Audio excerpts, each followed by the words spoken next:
We all went through it, right? That period of figuring things out, stumbling through those awkward years, feeling like there should be a guidebook, but there absolutely wasn't. Oh, definitely. And, when you look at how coming-of-age stories usually get told in movies, Yeah. it often feels a bit neat. Yeah. Like Okay. they're following a formula. First crush, big lesson, usually a tidy ending. Exactly. Too neat. It kind of smooths over all the messy bits, the real confusion and weight of it all. It does. It often misses the grit. Mm. So if you've ever felt that the real experience is, well, more complicated than that. Then this deep dive is probably for you.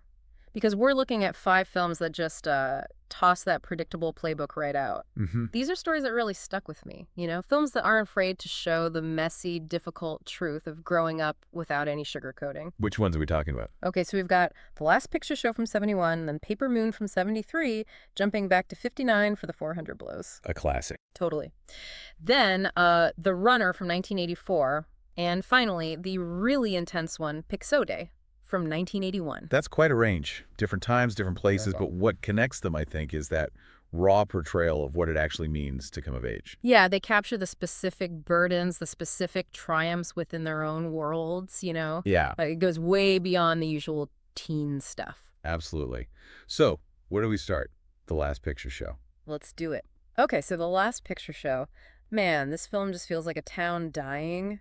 Anarene, Texas, right from the first shot. You feel it, that sense of absence, of decay. Totally. The crumbling movie theater, that empty Main Street, and then you hear that Hank Williams song, Why Don't You Love Me? Oh yeah, it's like the town's official funeral playlist playing on a loop. Exactly. It sets this mood, this yearning for something lost, and then you see the kids trying to navigate it all. Sonny Timothy Bottoms. He carries this weight, doesn't he? Like, he's already old, but he's still dealing with high school drama hormones. Right. And his struggles kind of mirror the town falling apart around him. It's beautifully done.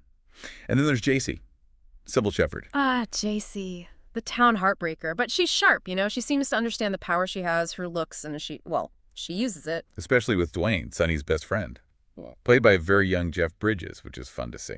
It really is. It's this tangle of friendship and desire and just everyone feels like they're grasping for something solid in this emptiness. What does beauty even mean there? That's a great question. Yeah. And look at the adults, like Lois, JC's mom.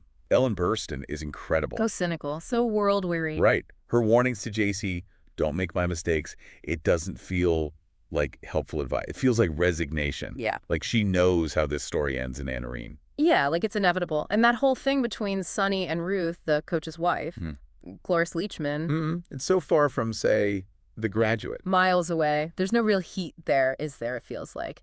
2 incredibly lonely people just reaching out for any kind of connection. A spark.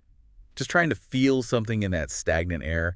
It really shows how isolation can push people together in ways that aren't really fulfilling. And the way Peter Bogdanovich directs it, so deliberate. Precise. Yeah. Almost dissecting the town's soul. And shooting in black and white. Oh, that was crucial. It just amplifies everything. The starkness, the emotional dryness. It's not just a style choice. It's like the visual equivalent of the characters' inner lives. Apparently, the studio wasn't thrilled at first. Yeah, I read that. They just saw it as arty, but now you can't imagine the film any other way. It speaks to what happens when dreams just wither on the vine in a place with no escape route. A classic for a reason. And seeing Jeff Bridges so early on before the dude. Wild. Totally wild. Okay, so from that heavy, dusty Texas town, let's pivot. Paper Moon. Ah, yes.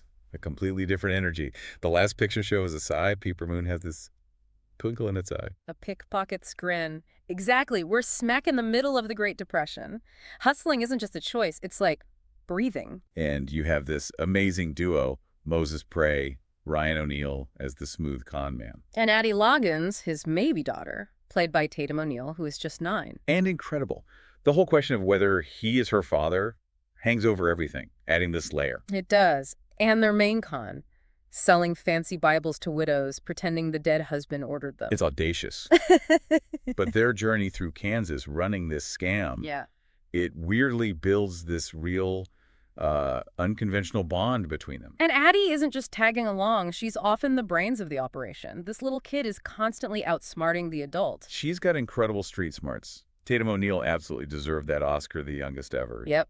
She just embodies that resourcefulness you needed to survive then. And the film itself, it's part road movie, part comedy. With some real heart underneath. Yeah. And you get these great side characters like Trixie Delight, Madeline Kahn. Oh my God, Madeline Kahn. She just steals every scene. The chemistry between the three of them is fantastic. It really is. Yeah. But beneath all the jokes and the scams, you see this genuine kind of makeshift family forming. Totally. It's not traditional, but it feels real because it's born out of, necessity and just being on the road together. And the ending is interesting, too.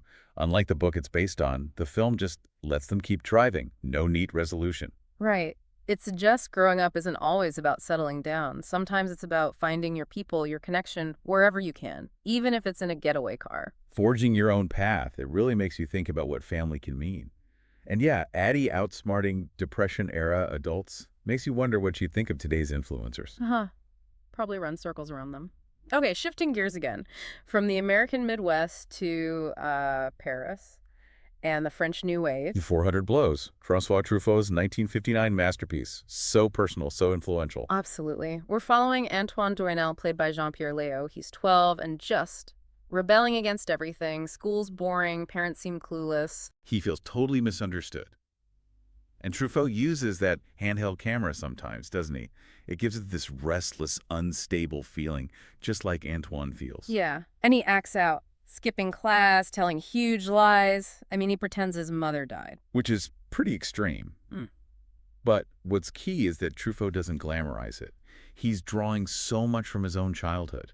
You can tell. And Antoine isn't some cool rebel hero. He's just a kid, lost, acting out, trying to find his place. There's a real vulnerability there, a desperation behind the defiance. Like he wants freedom, but keeps hitting walls. Exactly. And those little moments are so real, like that chaotic gym class jog through Paris. Yes. It just captures that feeling of wanting to break free, but being stuck in the system. Perfectly. And then the ending, the escape, running to the ocean. The thing he always dreamed of seeing. And then he turns, looks right at the camera in his face. Iconic. It just hangs there. No answers. What happens next?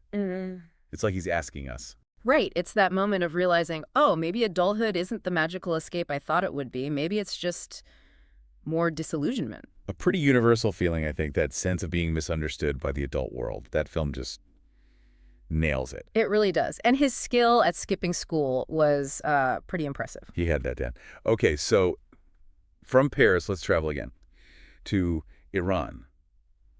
Amir Naderi is the runner.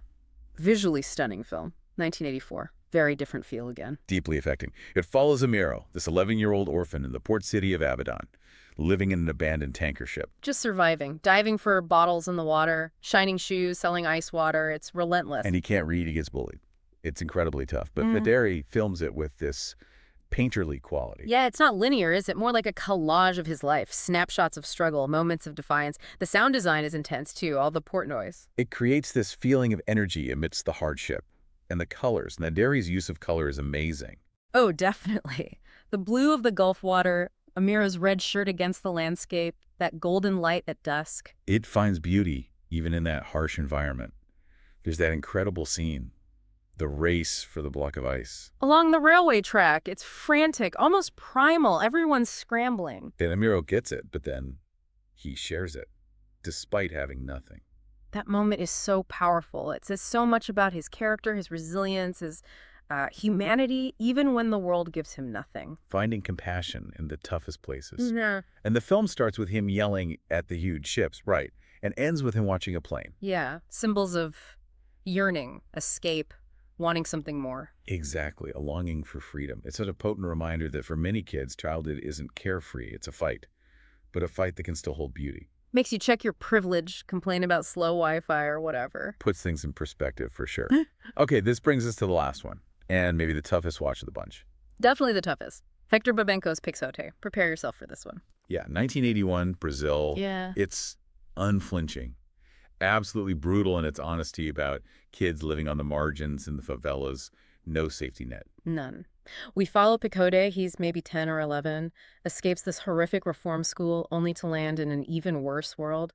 Crime, drugs, prostitution. And Babenco uses non-professional actors, shoots it almost like a documentary. It feels terrifyingly real. You're just plunged into this cycle of violence and desperation. Pixote drifts between groups, thieves, sex workers, addicts, just trying to survive moment to moment. And the violence feels so casual, Yeah. senseless, like that killing over a misunderstanding. Yeah. And Quixote's reaction is kind of numb at first, then the emotion hits him later. It shows the psychological damage. Absolutely. And his relationship with Sueli, the prostitute, it's complex, sometimes kind, sometimes cruel. That scene where he just wants comfort and she pushes him away. It's heartbreaking. It just highlights the complete lack of consistent care in his life. And the most haunting part, perhaps, is what happened to Fernando Ramos da Silva, the boy who played Pixote. It's devastating. He went back to that life after the film and was killed by police a few years later. It's a brutal illustration of the reality the film depicted. It's not entertainment, it's a confrontation. It forces you to look at the kids the society forgets, the cost of just looking away. It's like playing life on expert mode with no save points. That's a bleak but accurate way to put it. Pixote stays with you because it demands acknowledgement. So these 5 films, they really stand out, don't they? Because they're so honest. Unflinchingly so.